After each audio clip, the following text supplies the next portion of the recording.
പൂർവിയുടെ വീട്ടിൽ രാവിലെ ഡൈനിങ് ടേബിളിൽ എല്ലാവരും ബ്രേക്ക്ഫാസ്റ്റ് കഴിക്കാനിരുന്നതാണ്. ആ നേരം എല്ലാവരുടെയും നോട്ടം ഇടയ്ക്കിടെ ദോശ മുറിച്ച് ചട്നിയിൽ മുക്കി കഴിച്ചുകൊണ്ടിരിക്കുന്നവളിലേക്ക് എത്തിക്കൊണ്ടിരുന്നു. കാരണം ഇന്നാണ് ഉണ്ണിയുടെ കല്യാണം. അത് കണ്ണൻ പറഞ്ഞ് എല്ലാവരും അറിഞ്ഞിരുന്നു. ശ്രീജയും ദിവാകരനും ഉള്ളിലൊരു നൊമ്പരത്തോടെ പൂർവിയെ നോക്കി. പൂർവി കഴിക്കുകയാണെങ്കിലും ഇവരുടെ നോട്ടം കാണുന്നുണ്ടായിരുന്നു. പക്ഷേ പൂർവി ഒന്നും സംഭവിക്കാത്തതുപോലെ ദോശ കഴിച്ചു കഴിഞ്ഞ് പ്ലേറ്റ് കൊണ്ട് അടുക്കളയിലേക്ക് പോയി. അന്നേരം ശ്രീജ അവളെ നോക്കി നെടുവീർപ്പോടെ ഓർത്തു. എത്രയൊക്കെ ആയാലും ആദ്യം താലി കെട്ടിയവനാണ്. അതിൻ്റെ വിഷമം ഉള്ളിലുണ്ടാകും. പൂർവി കിച്ചണിൽ നിന്ന് കയ്യും മുഖവും തോർത്തിൽ തുടച്ച് ഇറങ്ങി വരുന്നത് കണ്ടപ്പോൾ അവരുടെ ഉള്ളം പിടഞ്ഞു.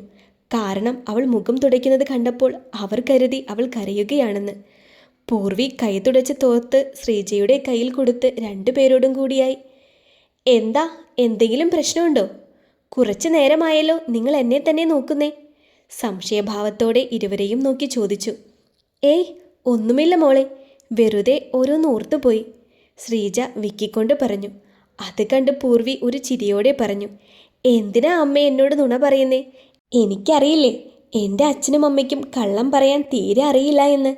നിങ്ങളുടെ ഉള്ളിൽ എന്താണെന്ന് എനിക്കറിയാം. നിങ്ങൾ എന്താ കരുതുന്നേ? എൻ്റെ മുൻ ഭർത്താവായ ആരവിൻ്റെ കല്യാണമായതുകൊണ്ട് ഞാൻ ദുഃഖിച്ചിരിക്കുകയായിരിക്കുമെന്നോ? എന്നാൽ കേട്ടോ, അങ്ങനെയൊന്നുമില്ല. അതൊരു അടഞ്ഞ അധ്യായമാണ്. ആരോ കല്യാണം കഴിച്ചതിന് ഞാനെന്തിനു ദുഃഖിക്കണം? അതും പറഞ്ഞ് അവളൊരു പുഞ്ചിരിയോടെ മുറിയിലേക്ക് കയറിപ്പോയി. അവളുടെ മുഖത്ത് കണ്ട തെളിച്ചം അവർ രണ്ടുപേരുടെയും നെഞ്ചിലെ തീ അണച്ചു കളഞ്ഞു. പാറു അന്നേരം അവൾ പോകുന്നത് നോക്കി നെഞ്ചിലെ ഭാരത്താൽ സങ്കടം തികട്ടി വന്നു. അത് കണ്ണുനീർ തുള്ളിയായി അവളുടെ കവിളിൽ കൂടി ഒഴുകിയിറങ്ങിയതും പെട്ടെന്ന് തന്നെ അവൾ ആ കണ്ണുനീർ തുടച്ചു നീക്കി. എല്ലാം ഒരു സ്വപ്നം പോലെ തോന്നി. തൻ്റെ സ്വാർത്ഥത കാരണം തൻ്റെ കൂടപ്പിറപ്പിന് ഇനി സമൂഹത്തിൽ ഒരു രണ്ടാം കെട്ടുകാരിയുടെ സ്ഥാനമാവുമെന്നോർക്കെ അവളിൽ വല്ലാത്തൊരു വേദന നിറഞ്ഞു. ഇതേ സമയം ഉണ്ണിയുടെ വീട്ടിൽ ഉണ്ണിയുടെ രണ്ടാം കെട്ടായതുകൊണ്ട് അടുത്തുള്ള കുറച്ച് അയൽവാസികളെ അല്ലാതെ വേറെ ആരെയും ക്ഷണിച്ചിരുന്നില്ല. കൂട്ടത്തിൽ ശാന്തിയെയും ക്ഷണിച്ചിരുന്നു. എന്നാലല്ലേ പുതിയ മരുമകളുടെ മാഹിമ നാട്ടുകാരറിയൂ. രേഷ്മയെയും ഉണ്ണിയെയും വരവേൽക്കാൻ വേണ്ടിയുള്ള തയ്യാറെടുപ്പിലായിരുന്നു യശോദ. പൂജാമുറിയിൽ നിന്നും നിലവിളക്കുമായി വരികയായിരുന്ന യശോദയ്ക്ക് രേഷ്മയുടെ പുഞ്ചിരി നിറഞ്ഞ മുഖം കാണുകെ ഉള്ളിൽ വല്ലാത്ത സന്തോഷം തോന്നി. അവർ ചിരിച്ചുകൊണ്ട് തൻ്റെ കയ്യിലെ വിളക്ക് അവളെ ഏൽപ്പിച്ചു. അത് കാണെ ഉണ്ണിക്ക് പൂർവിയെ ഓർമ്മ വന്നു. അന്ന് ആദ്യമായി തൻ്റെ താലിയും നെഞ്ചിലേറ്റി ഇളം പുഞ്ചിരിയോടെ കയറി വരുന്നവളെ. ആ ഓർമ്മയിൽ വേദനയോടെ മിഴികൾ അമർത്തി ചിമ്മി തുറന്നു. രേഷ്മ യശോദയുടെ കയ്യിൽ നിന്നും വിളക്ക് വാങ്ങി ഇടതുകാലെടുത്ത് വെച്ചാണ് അകത്തേക്ക് കയറിയത്. അത് കാണെ യശോദ അമ്പരന്നുകൊണ്ട് ഏറുകണ്ണിട്ട് ശാന്തിയെ നോക്കി. അവിടെ വായിൽ കൈവച്ച് നിൽപ്പാണ്. അയൽവാസികളാണെ എന്തൊക്കെയോ പരസ്പരം പിറുപിറുക്കാൻ തുടങ്ങി. അത് കാണെ യശോദ വേഗം പറഞ്ഞു, അയ്യോ മോളെ, വലതുകാൽ വെച്ചാണ് കയറേണ്ടത്. അത് കേൾക്കെ രേഷ്മ യശോദയുടെ നേർക്ക് തിരിഞ്ഞുകൊണ്ട് പറഞ്ഞു, അതെന്താ അങ്ങനെ? അതൊക്കെ ഓരോ അന്ധവിശ്വാസങ്ങളല്ലേ അമ്മേ. രണ്ടും നമ്മുടെ കാൽ തന്നെയല്ലേ. അതിലിപ്പോൾ ഇടതുകാൽ വെച്ചാൽ എന്താ, വലതുകാൽ വെച്ചാൽ എന്താ? നമ്മുടെ വിധി പോലെ ആയിരിക്കും എല്ലാം. അതും പറഞ്ഞ് ഒരു കൂസലുമില്ലാതെ രേഷ്മ അകത്തേക്ക് കയറി. ഇത് കേട്ടതും യശോദ ഇത് എന്താ കഥ എന്ന രീതിയിൽ ശിവനെയും ഉണ്ണിയെയും നോക്കി. ഉണ്ണി അത് ശ്രദ്ധിക്കാതെ രേഷ്മയുടെ പിറകെ പോയി. ശിവനാണെങ്കിൽ നിനക്ക് ഇങ്ങനെ തന്നെ വേണമെന്ന രീതിയിൽ അവരെ നോക്കി തലയും മാട്ടിക്കൊണ്ട് ഉള്ളിലേക്ക് കയറിപ്പോയി. കണ്ണൻ്റെ ഭാവവും ഇത് തന്നെയായിരുന്നു. യശോദേച്ചി, ഉണ്ണിയുടെ ഇപ്പോഴത്തെ ഭാര്യ ആൺപിള്ളേരുടെ സ്വഭാവം കണക്കാണല്ലോ. ആദ്യം കെട്ടിയ പെണ്ണായിരുന്നു നല്ലത്. ഇത് കേൾക്കെ യശോദ ശാന്തയെ തറപ്പിച്ചു നോക്കിക്കൊണ്ട് വേഗം അകത്തേക്ക് ചെന്ന് രേഷ്മയ്ക്ക് റൂം കാണിച്ചു കൊടുക്കാൻ എന്ന രീതിയിൽ. എന്നാൽ അകത്തേക്ക് ചെന്ന് യശോദ കേൾക്കുന്നത്, വാ ഉണ്ണി, എനിക്ക് നമ്മുടെ റൂം കാണിച്ചതാ, നമുക്ക് റൂമിലേക്ക് പോകാം. ഉണ്ണിയുടെ കയ്യിൽ പിടിച്ച് കൊഞ്ചലോടെ പറയുന്ന രേഷ്മയെയാണ്. ഇപ്പോൾ ഞെട്ടിയത് ഉണ്ണിയാണ്. ഉണ്ണി അറിയാതെ ശിവനെയും കണ്ണനെയും നോക്കിപ്പോയി. ഉണ്ണിയുടെ അപ്പോഴത്തെ മുഖം കാണെ ശിവന് ചിരി വരുന്നുണ്ടായിരുന്നു. കണ്ണൻ വേഗം കേൾക്കാത്തതുപോലെ നിന്നു. ഉണ്ണി ഏതോ ലോകത്തെന്ന പോലെ തലയാട്ടിക്കൊണ്ട് അവളെയും കൂട്ടി മുകളിലേക്ക് സ്റ്റെപ്പ് കയറാൻ തുടങ്ങിയപ്പോൾ തന്നെ രേഷ്മ ഉണ്ണിയുടെ കയ്യിലൂടെ കൈയിട്ടുകൊണ്ട് അവനോട് ഒട്ടി നടന്നു. ഇതെല്ലാം കണ്ട് യശോദ കിളിപോയ പോലെ നിന്നു. ശിവൻ പതിയെ ഭാര്യയുടെ അടുത്ത് വന്ന് നിന്നുകൊണ്ട് പറഞ്ഞു, എന്തായാലും പുതിയ മരുമകൾ കൊള്ളാമല്ലോ. ഒരു കാര്യം ഉറപ്പായി, നിന്റെ അടവുകളൊന്നും അവളുടെ അടുത്ത് നടക്കാൻ പോകുന്നില്ല. അതിലെനിക്ക് സന്തോഷമുണ്ട്. അതും പറഞ്ഞ് ശിവൻ തൻ്റെ റൂമിലേക്ക് പോയി. അമ്മയുടെ സ്വഭാവത്തിന് ചേർന്ന മരുമകൾ തന്നെ. ഇപ്പോൾ സന്തോഷമായില്ലേ അമ്മയ്ക്ക്? അതും പറഞ്ഞ് കണ്ണനും വെളിയിലേക്ക് പോയി. അത് കേട്ടതും യശോദ തനിക്ക് തെറ്റുപറ്റിയോ എന്ന രീതിയിൽ മുകളിലേക്ക് നോക്കി അവിടെ തന്നെ നിന്നുപോയി. ഏയ്, അങ്ങനെയൊന്നും ഉണ്ടാവില്ല. അവൾ വലിയ വീട്ടിലെ കുട്ടിയല്ലേ. ഇങ്ങനെയുള്ള നാട്ടുനടപ്പൊന്നും ശീലമില്ലായിരിക്കും. പോരാത്തതിന് സിറ്റിയിൽ ജീവിച്ച കൊച്ചല്ലേ, അതിൻ്റെ ആയിരിക്കും. അവർ സ്വയം മനസ്സിനെ പറഞ്ഞു പഠിപ്പിച്ചു. റൂമിലെത്തിയ രേഷ്മ വേഗം ചെന്ന് ബെഡിലിരുന്നു കൊണ്ട് അവളുടെ പിറകെ വന്ന ഉണ്ണിയോടായി പറഞ്ഞു, ഉണ്ണി, ആ ഡോറൊന്ന് ക്ലോസ് ചെയ്തേക്ക്. എനിക്ക് ഈ വേഷമൊക്കെ ഒന്ന് മാറണം. അത് കേൾക്കെ ഉണ്ണി വീണ്ടും ഞെട്ടി. അപ്പോഴേക്കും രേഷ്മ അടുത്ത ആവശ്യം പറഞ്ഞിരുന്നു. ഉണ്ണി, ആ AC ഒന്ന് ഓൺ ചെയ്തേക്ക്. എന്തൊരു ചൂട്. സാരി തലപ്പ് കൊണ്ട് മുഖത്ത് വീശിക്കൊണ്ടായിരുന്നു അവൾ അത് പറഞ്ഞത്. ഉണ്ണിയാണെ ആകെ പെട്ട പോലെ വേഗം ചെന്ന് AC ഓൺ ചെയ്ത് റൂമിന് വെളിയിൽ പോകാൻ ഒരുങ്ങി. അത് കാണെ രേഷ്മ സംശയത്തോടെ ചോദിച്ചു, ഉണ്ണി എവിടെ പോവാ? താൻ വേഷം മാറിക്കോളൂ, ഞാൻ പുറത്തുണ്ടാകും. അത് കേൾക്കെ രേഷ്മ ബെഡിൽ നിന്ന് ചാടി എഴുന്നേറ്റു. ഇതേ സമയം പൂർവി ഷോപ്പിലേക്ക് പോകാൻ വേണ്ടി സിറ്റൗട്ടിൽ നിന്നും ഇറങ്ങുകയായിരുന്നു. അപ്പോഴാണ് ഒരു ഇരമ്പലോടെ ഒരു കാറ് മുറ്റത്തേക്ക് വന്ന് നിന്നത്. പെട്ടെന്നായതുകൊണ്ട് അവൾ ഞെട്ടി ഒരടി പിന്നിലേക്ക് മാറി. പൂർവി ആരാണെന്ന രീതിയിൽ സംശയത്തോടെ കാറിലേക്ക് നോക്കി. അപ്പോൾ ഡ്രൈവിംഗ് സീറ്റിൻ്റെ ഭാഗത്ത് നിന്നും ഡോർ തുറന്ന് ഇറങ്ങി വരുന്ന ആളെ കണ്ട് പൂർവിയുടെ കണ്ണുകൾ തിളങ്ങി. പുറത്തൊരു വാഹനം വന്ന് നിൽക്കുന്നതിൻ്റെ ശബ്ദം കേട്ടതിനാൽ ശ്രീജയും പാറുവും പുറത്തേക്കിറങ്ങി വന്നു. പുറകെ തന്നെ ദിവാകരനും ഉണ്ടായിരുന്നു. ഉണ്ണി പറഞ്ഞത് കേൾക്കെ രേഷ്മ ചാടി എഴുന്നേറ്റുകൊണ്ട് പറഞ്ഞു, അതിനെന്തിനാ ഉണ്ണി പുറത്തു പോകുന്നത്? നമ്മൾ ഭാര്യാഭർത്താക്കന്മാരല്ലേ, അല്ലാതെ ഞാൻ അന്യൊന്നുമല്ലല്ലോ. അതും പറഞ്ഞ് രേഷ്മ തന്നെ വാതിലടച്ച് കുറ്റിയിട്ടു. എന്നിട്ട് അവൻ്റെ അടുത്തേക്ക് നടന്നു വന്ന് അവനിട്ടൊരു പിച്ചും കൊടുത്ത് ചിരിച്ചുകൊണ്ട് വാർഡ്രോബിനടുത്തേക്ക് ചെന്ന് അതിൽ നിന്നും മാറാനുള്ള ഡ്രസ്സ് തിരഞ്ഞു. അത് കണ്ട് ഉണ്ണി എന്ത് ചെയ്യണമെന്നറിയാതെ ആകെ വിയർത്തു. അവൻ്റെ ചെന്നിയിൽ കൂടി വിയർപ്പ് തുള്ളികൾ ഒഴുകിയിറങ്ങി. അവൻ പതിയെ കട്ടിലിൽ ഇരുന്നു കൊണ്ട് അവളെ നോക്കി. രേഷ്മ അന്നേരം ചേഞ്ച് ചെയ്യാനുള്ള ഡ്രസ്സ് തിരഞ്ഞു. കയ്യിൽ കിട്ടിയത് നൈറ്റി ധാവണിയൊക്കെയാണ്. അതൊക്കെ കയ്യിലെടുത്തുകൊണ്ട് രേഷ്മ ഉണ്ണിയെ നോക്കിക്കൊണ്ട് പറഞ്ഞു, ഞാൻ ഇതൊന്നും ഇടില്ല കേട്ടോ. ലെഗിൻസും ടോപ്പുമില്ലേ? അതു കേൾക്കെ ഉണ്ണിക്ക് പെട്ടെന്ന് പൂർവിയെ ഓർമ്മ വന്നു. അവൾ അധികവും ധാവണിയും നൈറ്റിയുമായിരുന്നു ഉടുക്കുന്നത്. അതുകൊണ്ടാണ് അവൻ അത് വാങ്ങിച്ചു വെച്ചത്. അപ്പോഴേക്കും രേഷ്മയുടെ സ്വരം കേട്ട് ഉണ്ണി ഞെട്ടി മുഖമുയർത്തി അവളെ നോക്കി. രേഷ്മ ഉണ്ണിയുടെ മുഖം മാറിയത് ശ്രദ്ധിച്ചിരുന്നു. ഓ, ആദ്യ ഭാര്യയുടെ ഓർമ്മയിലായിരിക്കും. ഇതൊക്കെ എനിക്ക് വാങ്ങിവെച്ചത് അല്ലേ? അത് സാരമില്ല, അറിയാതെ പറ്റിപ്പോയതല്ലേ എന്ന് പറഞ്ഞ് അവൾ വാർഡ്രോബ് അടച്ചു.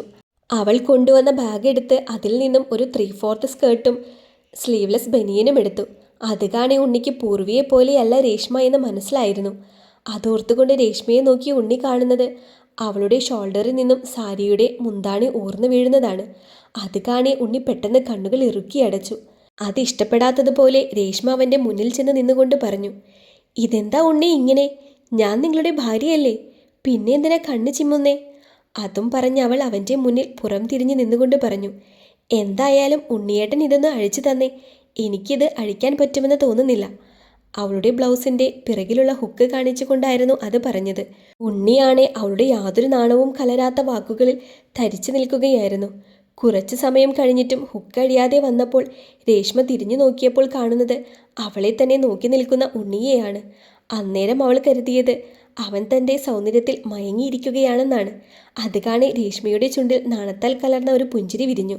ഇതേ സമയം താഴെ യശോദ ഒരു വെരികിനെ പോലെ കയ്യും കൂട്ടിപ്പിരിച്ച് അങ്ങോട്ടും ഇങ്ങോട്ടും നടക്കുകയാണ്. ഇടയ്ക്ക് മുകളിലേക്ക് നോക്കുന്നുമുണ്ട്. കുറച്ചു നേരമായല്ലോ രണ്ടും കൂടി മുകളിലേക്ക് കയറിപ്പോയിട്ട്. എന്താ താഴേക്ക് വരാത്തെ? അവർക്ക് കഴിക്കാനൊന്നും വേണ്ടേ? അയൽവാസികളായ കുറച്ചു പേർ പുത്തൻ മരുമോളെ പരിചയപ്പെടാൻ അവിടെ തന്നെ നിൽപ്പുണ്ടായിരുന്നു. രേഷ്മയെ കാണാതെ വന്നപ്പോൾ അവരിൽ ചിലർ യശോദയുടെ അടുത്തേക്ക് വന്ന് ചോദിച്ചു, ഇത് ആദ്യത്തെ മരുമോളുടെ കൂട്ടല്ലല്ലേ? കുറച്ച് പത്രാസുകാരിയാണല്ലേ? ആദ്യത്തെ മരുമോളായിരുന്നു നല്ലതെന്ന് തോന്നുന്നല്ലോ. അതും പറഞ്ഞതും ഓരോരുത്തരായി പോകാനിറങ്ങി. അത് കേൾക്കെ യശോദയുടെ മനസ്സിൽ രേഷ്മയോടുള്ള അനിഷ്ടം നിറഞ്ഞു. പക്ഷേ പൂർവിയെ എല്ലാവരും പൊക്കി പറയുന്നത് യശോദയ്ക്ക് അത്ര പിടിച്ചില്ല. യശോദ ആ പറഞ്ഞവളുടെ നേരെ തിരിഞ്ഞുകൊണ്ട് പറഞ്ഞു, അവളെപ്പോലെ മൂങ്ങാമൂഞ്ചിയല്ല രേഷ്മ മോള്. നല്ല പോലെ ലോകം കണ്ടവളാണ്. അവൾ എല്ലാവരോടും നല്ല പോലെ സംസാരിക്കും. നിങ്ങളൊക്കെ തന്നെയല്ലേ പറഞ്ഞത് ആ മറ്റവൾ ആരോടും മിണ്ടില്ല എന്നൊക്കെ? എന്നിട്ട് ആ വായെക്കൊണ്ട് തന്നെ ഇങ്ങനെ പറയാൻ നാണമില്ലേ എന്ന് ചോദിച്ചുകൊണ്ട് മുഖം കറുപ്പിച്ച് അകത്തേക്ക് പോയി. തൻ്റെ അരികിലേക്ക് ഒരു നറുപുഞ്ചിരിയോടെ നടന്നു വരുന്നവനെ കാണെ പൂർവി വായിൽ കൈവച്ച് വിശ്വാസം വരാത്ത പോലെ നിന്നുപോയി. സർപ്രൈസ്! അവളുടെ മുന്നിൽ വന്നു നിന്നുകൊണ്ട് അവൻ പറഞ്ഞു. അത് കാണെ പൂർവിയുടെ കണ്ണുകൾ നിറഞ്ഞു സന്തോഷം കൊണ്ട്. ഇത് വല്ലാത്തൊരു സർപ്രൈസായി പോയല്ലോ തപ്പേട്ടാ. ഞാൻ ഒരിക്കലും വിചാരിച്ചില്ല ഇനി തപ്പേട്ടനെ കാണാൻ പറ്റുമെന്ന്. അത് കേൾക്കെ തപ്പു അവളുടെ തലയിലൊന്ന് കൊട്ടിക്കൊണ്ട് പറഞ്ഞു. അതാണ് തപസ്. ആരും വിചാരിക്കാത്ത നേരമാണ് എൻട്രി ഉണ്ടാവുക. അത് കേൾക്കെ പൂർവി അവനെ നോക്കി മനോഹരമായി പുഞ്ചിരിച്ചു. അപ്പോഴേക്കും ദിവാകരനും ഇറങ്ങി വന്നു. അല്ല, ഇതാര് തപ്പുമോനോ? അവൻ എല്ലാവരെയും നോക്കി പരിചയഭാവത്തോടെ പുഞ്ചിരിച്ചു. ശ്രീജയെ അറിയില്ലെങ്കിലും പൂർവിയുടെ മുഖച്ഛായ ഉള്ളതിനാൽ അതാണ് അമ്മ എന്ന് തപ്പുവിന് മനസ്സിലായിരുന്നു. ഹായ് ആൻറ്റി, ഹായ് അങ്കിൾ എന്ന് പറഞ്ഞുകൊണ്ട് അവരുടെ അടുത്ത് നിൽക്കുന്ന പാറുവിൽ അവൻ്റെ മിഴികൾ ചെന്ന് നിന്നു. അവളെ കണ്ടതും അവനൊന്ന് കൂർപ്പിച്ചു നോക്കി. എന്നിട്ട് അവൻ്റെ തനതായ ഒരു പുഞ്ചിരി നൽകി പാറുവിനോടായി ചോദിച്ചു, കണ്ണൻ എവിടെ? അന്നേരം പാറു തപ്പുവിനോടായി പറഞ്ഞു, ഇവിടെ ഇല്ലേ തപ്പു, കണ്ണേട്ടൻ്റെ വീട്ടിലാണ്. ഓ, ഇന്ന് ഉണ്ണിയുടെ കല്യാണമാണല്ലോ അല്ലേ? അതും പറഞ്ഞ് തപ്പു പൂർവിയെ നോക്കി. പക്ഷേ പൂർവി ഒരു ഭാവമാറ്റവുമില്ലാതെ പുഞ്ചിരിയോടെ തപ്പുവിനെ നോക്കി നിൽപ്പുണ്ടായിരുന്നു. അന്നേരം തപ്പു മനസ്സിലോർക്കുകയായിരുന്നു, തൻ്റെ മുൻപിൽ നിൽക്കുന്നത് പഴയ തൊട്ടാവാടി പൂർവിയല്ല, നല്ല സ്ട്രോങ് വുമൺ എന്ന് വിശേഷിപ്പിക്കത്തക്ക അവളുടെ നിൽപ്പും ഭാവവും കാണെ അവൻ്റെ മനസ്സ് സന്തോഷം കൊണ്ട് നിറഞ്ഞു. മോനെ, വന്ന കാലിൽ നിൽക്കാതെ അകത്തേക്ക് വാ. ദിവാകരൻ അവൻ്റെ കയ്യിൽ പിടിച്ചുകൊണ്ട് അകത്തേക്ക് ക്ഷണിച്ചു. ഷോപ്പിലേക്ക് പോകാനിറങ്ങിയ പൂർവി അതൊക്കെ മറന്ന് ഉടനെ അകത്തേക്ക് ഓടി. അവന് കുടിക്കാൻ ജ്യൂസ് എടുക്കാൻ വേണ്ടി. കുറച്ച് സമയത്തിനുള്ളിൽ പൂർവി ജ്യൂസുമായി വരുമ്പോൾ കാണുന്നത് എല്ലാവരോടും ചിരിച്ചു കളിച്ച് സംസാരിക്കുന്ന തപ്പുവിനെയാണ്. ആ നേരം അവൻ വീട്ടിലെ ഒരു അംഗത്തെ പോലെ തോന്നിച്ചു. പൂർവിയും അവരോടൊപ്പം കൂടി. ഓരോരോ വിശേഷങ്ങൾ ചോദിച്ചും പറഞ്ഞും അവിടെ ഇരുന്നു. ഗേറ്റിനടുത്ത് നിന്നുള്ള ഹോണടിയാണ് പൂർവിയെ സ്വബോധത്തിലേക്ക് കൊണ്ടുവന്നത്. തനിക്ക് പോകാൻ സമയമായി എന്നുള്ളതോർക്കെ അവൾ തലയിൽ കൈവച്ചുകൊണ്ട് തപ്പുവിനോട് പറഞ്ഞു, അയ്യോ തപ്പുവേട്ടാ, എനിക്ക് പോകാൻ സമയമായി. അർജൻറ്റ് വർക്കുണ്ട്, അത് ഇന്ന് തന്നെ തീർത്ത് കൊടുക്കേണ്ടതാ. അത് കൊടുത്തിട്ട് വേഗം വരാം. അതുവരെ തപ്പേട്ടൻ ഇവിടെ തന്നെ ഉണ്ടാവണേ. അത് കേളിക്ക് തപ്പു ഇരുന്നിടത്ത് നിന്നും ചാടി എഴുന്നേറ്റ് കൊണ്ട് പറഞ്ഞു, അയ്യോ എനിക്ക് വേഗം പോണം, എൻ്റെ ഫ്രണ്ട്സ് അവിടെ കാത്തുനിൽപ്പുണ്ടാവും. അവൻ്റെ വാക്കുകൾക്ക് ചെവി കൊടുക്കാതെ പൂർവി ദിവാകരനോടായി പറഞ്ഞു, അപ്പേട്ടനെ ഞാൻ വരുന്നതിന് മുന്നേ ഇവിടെ നിന്ന് വിട്ടാൽ. അച്ഛാ, ഞാൻ പറയണ്ടല്ലോ. ഒരു താക്കീത് പോലെ അതും പറഞ്ഞ് ബാഗ് എടുത്ത് തോളിലിട്ടു. അത് കാണെ തപ്പു അവളെ ദയനീയമായി നോക്കി. അപ്പോൾ ദിവാകരൻ പറഞ്ഞു, മോനെ, മോൻ പോയാൽ ഈ വീട് അവൾ തിരിച്ചു വെക്കും. അവൾ വന്നിട്ട് വേണേ മോൻ പൊയ്ക്കോ. അതും പറഞ്ഞ് ദിവാകരൻ തപ്പുവിന് മുൻപിൽ കൈകൂപ്പി. അത് കേൾക്കെ തപ്പു പൂർവിയെ നോക്കി പറഞ്ഞു, ഞാൻ പോകുന്നില്ലേ, മേഡം വേഗം പോയി വന്നാട്ടെ, ഈ ഉള്ളവൻ ഇവിടെ തന്നെ കാണും. തപ്പുവിൻ്റെ ഒരു ഈണത്തിലുള്ള പറച്ചിൽ കേൾക്കെ പൂർവി പൊട്ടിച്ചിരിച്ചു. അപ്പോഴേക്കും പൂർവിയെ കാണാഞ്ഞ് കോളിംഗ് ബെല്ലടിച്ച ശ്രീ അകത്തേക്ക് കയറി വന്നിരുന്നു. അന്നേരം കാണുന്നത് തന്നെ തപ്പുവിനോട് ചിരിച്ചു കളിച്ച് സംസാരിക്കുന്ന പൂർവിയാണ്. അത് കാണെ അവൻ്റെ മുഖം കൂർത്തു വന്നു. സംസാരത്തിൻ്റെ പുറത്ത് തപ്പു കണ്ടിരുന്നു ശ്രീയെ. ദിവാകരൻ ശ്രീയെ കണ്ടപ്പോൾ എഴുന്നേറ്റ് ചെന്ന് അവൻ്റെ കൈ പിടിച്ചു. ആ ശ്രീമോനെ. ആ ദിവാകരേട്ടാ, ഞാൻ പൂർവിയെ കാണാതെ വന്നപ്പോൾ അവൾ പോയോ എന്നറിയാൻ വേണ്ടി വന്നതാ. അയ്യോ ശ്രീയേട്ടാ, ഞാൻ ഇറങ്ങിയതാ, അപ്പോഴാണ് തപ്പേട്ടൻ വന്ന് കയറിയത്. കുറേ നാളുകൾക്ക് ശേഷം തപ്പേട്ടനെ കണ്ട സന്തോഷത്തിൽ സംസാരിച്ചിരുന്ന സമയം പോയതറിഞ്ഞില്ല. അതും പറഞ്ഞ് അവളുടെ ബാഗും എടുത്ത് ശ്രീയുടെ അടുക്കിലേക്ക് ചെന്നു. എന്നാൽ ശ്രീയുടെ മുഖം കടന്നൽ കുത്തിയതുപോലെയായിരുന്നു. അത് കാണെ തപ്പുവിന് ചിരിയാണ് വന്നത്. ശ്രീയുടെ മുഖഭാവത്തിൽ തന്നെ ശ്രീക്ക് പൂർവിയോട് എന്തോ ഉണ്ടെന്നുള്ള കാര്യം ഉറപ്പായിരുന്നു. എങ്കിലും തപ്പു ശ്രീയെ അടിമുടി നോക്കുകയായിരുന്നു. പണ്ടത്തെ പോലെ അലസമായി മുണ്ടും ഷർട്ടും ഇട്ട് താടിയും മുടിയും വളർത്തി തൻ്റെ മുൻപിൽ വന്ന ആ യുവാവിൽ നിന്നും ഏറെ മാറിയിരിക്കുന്നു. താടിയും മീശയും വെട്ടിയൊതുക്കി അലക്കിത്തേച്ച ഡ്രസ്സൊക്കെ ധരിച്ച് ആകെയൊരു മാറ്റം. ആ മാറ്റത്തിന് കാരണം പൂർവിയാണെന്ന് അവൻ മനസ്സാൽ ഉറപ്പിച്ചിരുന്നു. തപ്പു അവനെ പിരികേറ്റാൻ വേണ്ടി തന്നെ മനഃപൂർവ്വം പൂർവിയോടായി പറഞ്ഞു, പൂ, വേഗം വരണേ, ഞാൻ ഇവിടെ തന്നെയുണ്ട്, എനിക്ക് ഒരുപാട് കാര്യങ്ങൾ സംസാരിക്കാനുള്ളതാ. ഇതും കൂടി കേൾക്കെ ശ്രീ വെട്ടിത്തിരിഞ്ഞ് നടന്നുകൊണ്ട് പറഞ്ഞു, പൂർവി എന്നാൽ വേഗം വാ, ഞാൻ വണ്ടിയിലുണ്ടാകും. എവിടെയൊക്കെയോ കിടക്കുന്ന പാറ്റ കൃത്യം എൻ്റെ കഞ്ഞിയിൽ തന്നെയാണല്ലോ വന്ന് വീഴുന്നത്. ഇനിയും മിണ്ടാതിരുന്നാൽ ശരിയാവില്ല, പെട്ടെന്ന് തന്നെ എന്തേലും തീരുമാനമെടുക്കണം. ശ്രീ പോകുന്ന പോക്കിൽ സ്വയം പറഞ്ഞുകൊണ്ടിരുന്നു. അവൻ്റെ ഉള്ളിൽ ഭയമായിരുന്നു, അവളെ വീണ്ടും നഷ്ടപ്പെടുമോ എന്നുള്ള ഭയം.